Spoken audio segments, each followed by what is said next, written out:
Hi, my name is Elodie Foray and I am an intimacy director. I'm based at the Archway Theatre in Hawley, Surrey. I'm really sorry I can't be there today. I was really looking forward to it, but something's popped up. But hopefully I can introduce you to the world of intimacy directing, help you understand why it's needed, what it looks like, what I do, and just get a bit more of a discussion around it going on. So the best way for me to explain intimacy directing to you is to compare it to fight choreography. So if in a script you read that character A and character B had a fist fight, you wouldn't say to actors, well, off you go. That would be dangerous. It would put the actors at risk, and it wouldn't look very good either. It would make the actors worried. They wouldn't know what they should be doing, what the director wants. They'd be worried about hurting their partners potentially. There are lots of issues around that. But when we choreograph fights, we can do lots of things to help with all of those issues. So when a fight is choreographed, the actors know exactly what to expect on stage. When a fight is choreographed, the actors can rehearse what they're going to do, and they can make sure that the moves they're doing are helping to serve the story. So why are these characters having a fight? Who are these characters? Who are they to each other? All of these things can be shown in the fight, and all of these things apply to intimacy directing and intimacy choreography. So not only are we protecting our actors physically, so sometimes intimacy on stage requires a level of bodily navigation that could hurt if you don't get it right, but also it's about protecting a person's self. So intimacy can be very psychologically, mentally sensitive. So it's really useful and important to approach it with care, with consideration. There are sort of 3 reasons that we choreograph intimacy, and those reasons are to encourage a consent-forward approach when it comes to theatre. So this is basically stating that the person comes first before the play, and that no actor should feel obliged to do action, and all of the intimacy that an actor takes part in should be willingly, enthusiastically consented to. It shouldn't be a case of just telling an actor to do something, expecting them to say yes, etc., etc. We also do it to desexualize the process, to separate actor from character. There can be a lot of very intense intimacy in plays, and that can get very complicated and difficult. Even if our brains know that we're going through a made-up scenario, our bodies don't necessarily know that. So it really helps to be able to build this process where we can tell ourselves, okay, my character feels this way, they're trying to achieve these things, and I as an actor are going to take these steps to achieve that. And the final reason we do it is, like I mentioned before, to choreograph it, to make it reliably repeatable, not only to protect your actors, but also to serve the vision of the play. I don't know about you, but often I've seen intimacy rushed through in a play, and it seems a shame to put so much effort and time into your character, into learning your lines, into the whole world of the play, into all your other elements of storytelling, and then to skip over completely this really key visual storytelling moment. And with this choreography, we now have a language where we can communicate when things start to change or vary. And it also helps us to direct more accurately. So if a director said to 2 actors on stage, I need more passion from this scene, that could mean lots of different things to lots of different people. But if the intimacy director says, okay, I want you to close the distance between your bodies quicker, and let's see if we can make this kiss last 2 more beats. So let's make it about 4 beats instead of 2 beats. That's a really concrete way of being able to communicate what kind of passion we're looking for, instead of using these more ephemeral terms. So those are the reasons that we intimacy direct. I have trained with the intimacy directors and coordinators. I've done levels 1 and 2 out of levels 1 to 4, and I'm hoping to complete level 3 at some point this year. So when it comes to intimacy, we might ask ourselves, okay, but what does that encompass? What counts as intimacy? And there are four main categories that we use to identify intimacy. Those categories are simulated sex, which can cover a whole range of acts. They cover nudity and hyperexposure. So nudity is any kind of undress that you would that is different from how you would normally present yourself. So I think if you're not sure if something counts as nudity within your play, the best thing to do is ask your actor, do you feel like this is something that requires more attention? Then we have intimate physical contact, which can cover a whole range of things, and it doesn't have to be romantic. It can be between friends, between family. It can be dancing, hugging, kissing, all sorts of things. It can cover a whole range of things. And finally, we have non-contact as well, intimate non-contact. I've choreographed scenes with people on their own, or scenes where people don't touch at all, but it's about building a chemistry between two characters. So now I'm just going to talk you through what you might expect from an intimacy rehearsal if I was running it, for example. And usually what we do is we start with some warm-ups just to get ourselves into the space, and that will be with whichever characters have intimacy together, the director, the stage manager, and myself. After that, I usually have a chat about what intimacy directing is, just so that everyone's on the same page and understands what we're going to be doing. I've learnt that actors find the term intimacy directing or intimacy rehearsal quite intimidating, so it's quite good to be able to let them know that everything is fine and they're not expected to go beyond their comfort zone, and it's all about working together collaboratively.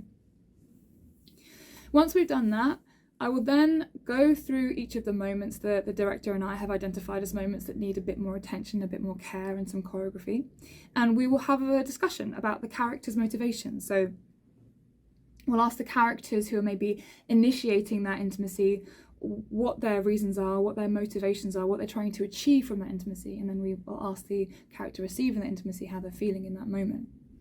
Once that's done, I will send everyone away, and then I will go couple by couple, and we will start choreographing our intimacy.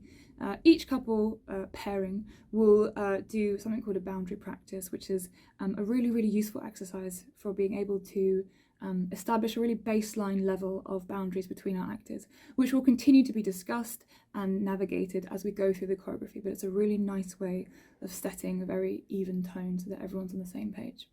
And then once that's done, we just start choreographing. I will have, before arriving at the rehearsal, prepared several different options for how this intimacy can look, so that there is no level of boundary that will inhibit us from doing the intimacy that we need to achieve. You can tell the same story 1,000 different ways, and that is absolutely the same when it comes to intimacy. Once we've choreographed our pieces, I will bring the director back.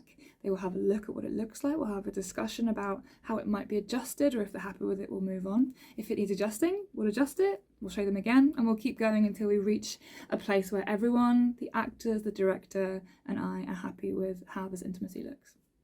During this, I'll always have the stage manager present with me as well, just so that they're observing what's going on, so that I'm held accountable for what I'm doing. And also, they make a note. They literally write down beat by beat, like you would a dance, what is happening, so that we have a central record of the intimacy that's been choreographed, so that in a few weeks' time, when tech has happened, when you're on the stage, when dress rehearsal is going on, and you know, a lot's going on, you still have a record of exactly what was agreed, so that if there is a discussion to be had about maybe changing it, we can start at that and have a talk about that afterwards. So that's what I do, and I've been doing it for since 2021. Like I said, I've intimacy directed 15 productions now, and I've got more in the pipe works.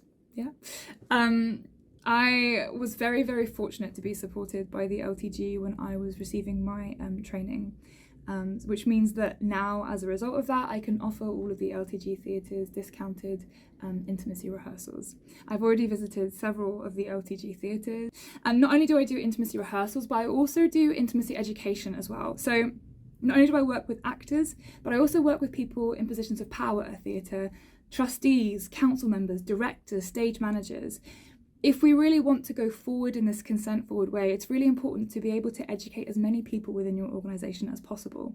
So it's one of my favourite things to do, actually, is come along, do a presentation, start some discussions, share some thoughts and some ideas. So that's also something that I offer and that I would love to bring to as many theatres as I can. So if that's something you're interested in, then please get in touch with me. You can email me at elodieforay1992@gmail.com. You can find me on my website, which is elodieforay.co.uk. Get in touch if you have any questions, and I would love to answer those for you. Finally, as my last bit, hopefully I've got time for this, is to talk you through some things that you as a theatre, as an organisation can do even without an intimacy director. So part of the presentation that I do, that I bring to theatres, is finishes with this whole list of things. There's 6 steps that I take you through of things that you can do as an organisation, regardless of whether or not you have access to or resources for an intimacy director. So I thought I'd just take you through the first step, which is about play selection. And I think when it comes to play selection, as an organisation, you have to ask yourself some questions. You have to ask yourself, firstly, is the play necessary? So if this play has a huge amount of intimacy on it, or a lot of very difficult, challenging intimacy in it, is it actually necessary? There are thousands of plays that exist in the world, and they're all very, very good. Not all of them, but lots of them are. So you don't have to put on a play, even if it's very good, even if it's very exciting, if actually you can't approach it in a way that is fair and sensitive to your actors. And then the next question to ask when you're doing your play selection is whether the intimacy within the play is necessary. Some intimacy is key and integral to the story being told, but some of it isn't, and some of it is potentially gratuitous. So ask yourself, if this intimacy didn't exist here, would the same story be being told? And if the answer is yes, then you can do it, and you have the option not to have the intimacy in it, or to have a different shape of intimacy. And then I guess the final thing you have to ask yourself is, if you're going to do these plays, do you have the means to do them? So if you are going to do a play with intimacy in it, do you have the means? Do you have someone who is kind of excited and passionate about consent-forward practices, about intimacy directing? Do you have a movement director perhaps, who's maybe done some intimacy directing as well? Do you have an intimacy director? Do you have access to someone like me? Is there some reading you can do? Are there some resources that you can hand out? Even if you don't have an intimacy director, you can still begin to educate yourself and the people around you without claiming to be an intimacy director, but still saying, okay, this is something we're interested in, we understand the value in it, so how can we bring that to the theatre in everything that we do? There are, of course, lots of other steps, but I don't have time to go through all of those steps, so hopefully that's given you some kind of insight, and I'm really gutted I won't be there for the discussions afterwards. But if you do have any questions, please do email me. I love to talk about it. So yeah, thank you very much for having me, and have a lovely day. And thanks for watching, everybody. That was really interesting to hear from Elodie. I'm delighted now to welcome Sarah Lawrence from the Kelvin Players. Sarah, you're currently directing Our Country's Good. I know that your first performance is about 3 weeks away, so that's very exciting. 5 weeks. 5 weeks. Sorry, I'm not 5 weeks today. I'm not cutting off those precious other 2 weeks. Sorry. Gareth, would you be able to spotlight the two of us just while we're chatting? Thank you. So can I ask Sarah, first of all, when you first sat down and looked at the play, how did you work out which sections would benefit from intimacy direction? So there were sort of 2 approaches. There were a couple of scenes within the play. I don't know how well any of you know it. Some of you may know it very well. There are a couple of scenes that are quite obvious, that, okay, well, this is sort of a more romantic element in this. We should definitely get some intimacy direction around that. However, there's only 2 scenes where that's the case. And when I went through all of the pink, I don't know how well you can see that, Yeah, tabs were where I identified, okay, we should probably do something a little bit more considered here. So my sort of criteria for going through it was how closely does this involve the actor's being?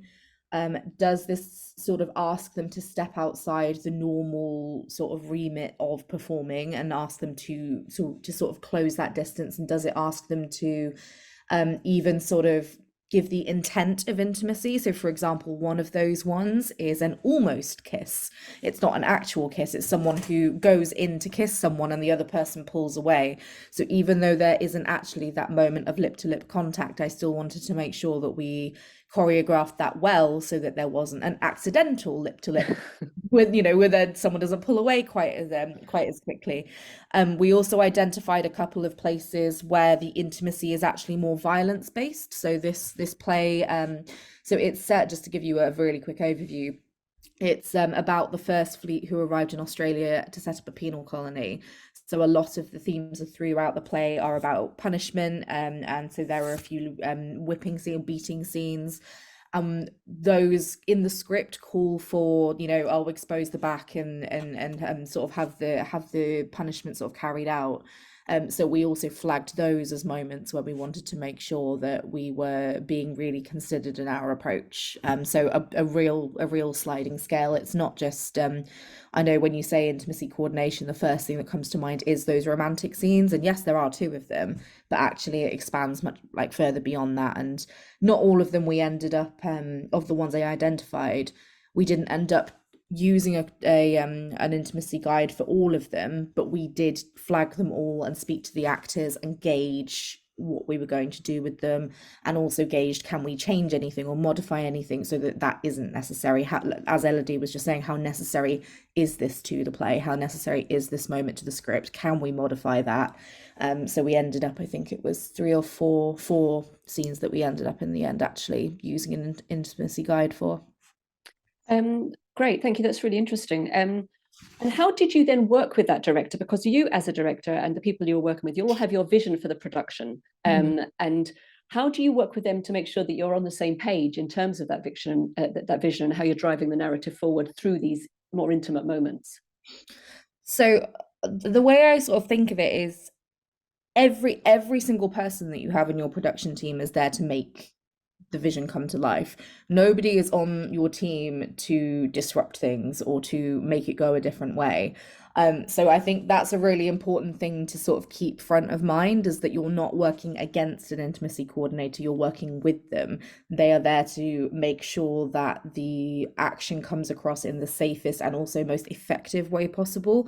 Because yes, as Elodie said, just to echo what she touched on, it is about safety first and foremost. It is about consent-based practice, but the sort of the extra sort of layer or extra sort of benefit, I suppose, is that you end up with a really well considered scene. So I did ask her if she was free. We used a member of another member of the club, Wendy. She's on a cruise at the moment. I did ask her if she was free for this, but sadly she's off cruising around the Med, so she's having a much warmer time than we are. But also just worth mentioning and caveating as well, because of, so you know, we're an amateur group, we sort of quite limited in our budget. We had a intimacy coordinator come in and deliver some training at the beginning of January. And then off the back of that, one of the members who attended that training then stood in as the intimacy guide for us. Crucially, that is not the same as a fully qualified intimacy director or even intimacy coordinator, which is why I'm referring to her as our intimacy guide. The person who delivered our training gave a few suggestions for scenarios like that, where you may not have the resource or the budget to hire in from externally.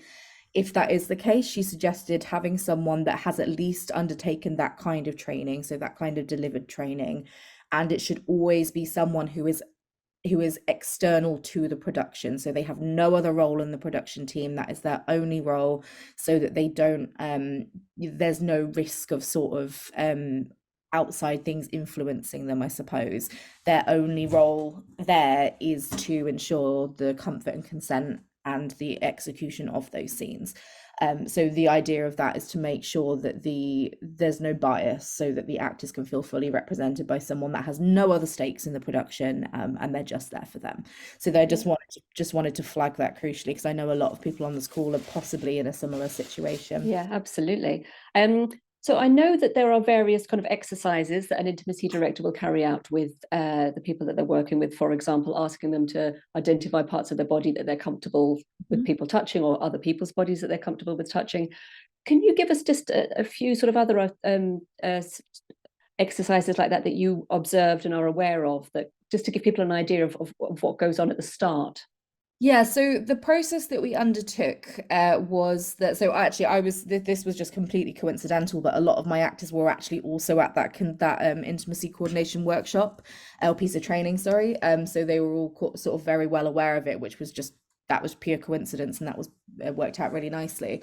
But the process we went through was, we did start with that very basic boundary practice exercise. We also did a lot of characterization work at the very beginning of our process. So we did a lot of work around what are the basic relationships between these people, even if they're completely people that don't even have intimacy scenes. What's the relationship between X and Y character? What's the relationship between A and B character?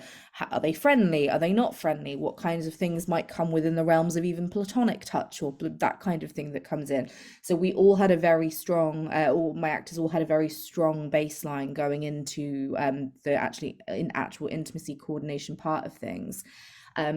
The next step then was for Wendy, our intimacy guide, to take the actors aside separately from me. So she met with each of them individually, talked through their boundaries, what they were comfortable with, told them, I missed a step out there. So she and I sat down, talked through my vision for them, talked about sort of what sort of beats we needed to be careful about within the scene. She then took that to the actors individually, sat down with them, talked them through that, talked through their boundaries, got really, really clear on what they were comfortable with, what their comfort levels were, on if there were any things that they, within the original vision that they thought on, said, oh no, actually I'd rather not do that. They talked around alternatives or modifications.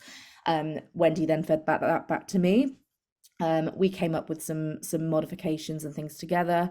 And then the next step was to execute those rehearsals, which we did in a closed set environment. We had a big sign on the door saying, do not come in, do not come in. If you need to come in, knock and wait, and we'll come and let you in. So it was very close set. It was just myself, stage manager, Wendy, the guide, and then the actors involved in the scene. We made sure that we had no hard, well, obviously a hard stop of this is sort of the time we have available for rehearsal, but no hard stop as in, oh, all the rest of the cast are going to be arriving in an hour, so we've got 1 hour to get it done, because what you do then is you risk not having the time and space to be able to go through it properly in depth and in a considered way. It's really important to give that space and not rush through, because what you end up with then is sort of hastily agreed things that actually might not feel comfortable, but in the moment, just for the sake of speed, they've gone, oh yeah, that's fine, I'm happy to do that, and then they come away and think, oh, I kind of wish I hadn't said that. If I'd had a few more minutes to think about it, actually maybe I would have responded differently. So that's sort of the process that we went through, and it's worked out really nicely. And the key thing, again, that Elodie touched on at every single step, was that collaboration. It was making sure that we had a really open dialogue, that crucially as well, that I was coming into it with complete open mind. And I know that's something that when we were all undertaking the intimacy training, some of the other directors in the room were sort of voicing concerns about but if I want it to be this way and it can't be, isn't that going to sort of inhibit my vision, my this, my that? So it was very important to just come at it as, there's no one way to tell this story, and actually by using an intimacy coordinator, it's not inhibiting that at all. If anything, it's expanding the possibilities within it, because it's being executed in such a safe and considered way. And what was the response from the actors? Did you speak to them afterwards, or you must have just observed? How was it for them having something so considered? They responded really well to it, and they have explicitly, each of them separately, thanked me for taking that approach with it, because I think each of them have had very different experiences in the past where, directors have said, "Oh, go away and sort it out on your own, and then come back and show me what you've done," and just sort of taken a bit of a yeah, just a not great approach. So they did all actually explicitly say that it felt much nicer. But interestingly, so I had two pairs in particular who have actual sort of romantic scenes in the play, and one of the things that I sort of wasn't necessarily unprepared for, but maybe didn't necessarily expect, was that the two pairs had completely different or needed completely different approaches. So the first pair were very much needed that sort of beat for beat choreography, and it worked really nicely for them. We worked through this scene that was so lovely, and one of the really big sort of standout things of pieces of learning for me in this is that you can create so much intimacy with just adding a few seconds of lingering time, or moving slightly slower, or a hand on a cheek. It doesn't have to be a kiss. It doesn't have to be body to body full contact. There are so many little flourishes and little sort of very intentional gestures that you can put in, which add so many layers of story and so many layers of relationship to the characters, that if you were just sort of rushing through it and letting them figure it out themselves, you'd never touch on. But yeah, sorry, I digress. So the first couple needed that sort of, and really responded to that beat for beat. Okay, so spend a few seconds, take a beat to do this turn, and then come together, hold eye contact for X amount of seconds. That worked beautifully for them. They responded really well to it. And then the second pairing, the two of them had a much more sort of, well, I want to try things and see how it feels kind of approach, but still within that kind of directed sphere. Whereas the first ones just kind of wanted, okay, tell me what to do. If it doesn't look quite right, we can tweak it, but they wanted to sort of know exactly what they were going into.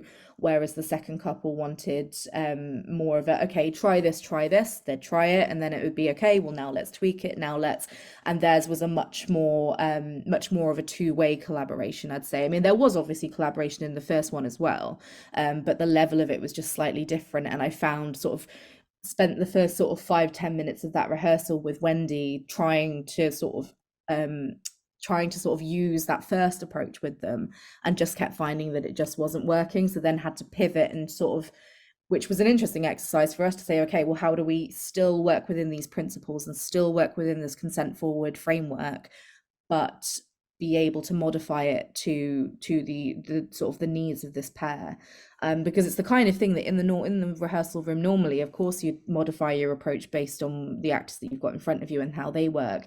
But because we were coming at it with that specific framework, we really had to sort of intentionally pivot whilst trying to make sure that they were still held within that way. And in terms of, we're talking about small sections within the play, but often for the audience, these are the most kind of emotive moments, the moments when they're really, feeling things along with the characters. And the thing that Elodie said about, if you do choreograph this, it makes it, I think she said, reliably repeatable, which is, of course, so important that the same thing happens at every performance. How do you think taking these small sections, similarly to, as she said about, a good fight scene or something like that, how do you think that impacts on the whole production? That these little separate moments have been so well put together and so much attention has been given to them that actually the whole thing just lifts up a level. I would agree with that. I think it really does elevate things, because to a degree, every play is character driven, but this piece in particular is very ensemble driven. So it's very, very heavy on the character stories themselves. And having those little moments of like real intentionality and real connection, and that real, I don't know, just that poignancy really underpins everything else that has come through the play. There's a certain action in one of the intimacy scenes that we directed, that when we directed it, we suddenly went, oh, and that mirrors what they did in that scene at the beginning. And if we had rushed through that, we would never have got that, and we would never have had that nice joined up, tied up thing of, yes, this is a callback to that scene in Act 1, or this actually reflects the way they interacted in that scene. It allows you to take all those little threads which could very easily go completely ignored or unacknowledged, allows you to take them all the threads that they've built throughout the entire play, and just tie them up in a lovely neat little bow, which feels so satisfying from a storytelling point of view. And it just allows the whole thing to feel a little bit more finished and a little bit more polished, because you're going through it with that intentionality and not just going, right, go on stage, kiss the person, look like you love them, and then come back off and do the next scene, which doesn't quite hold the same impact, really. No. And sort of on that note as well, like we actually, so there's the main two scenes. So the one that I sort of just mentioned with the pair that wanted the more close choreography happens, I think it's the penultimate scene in the entire play.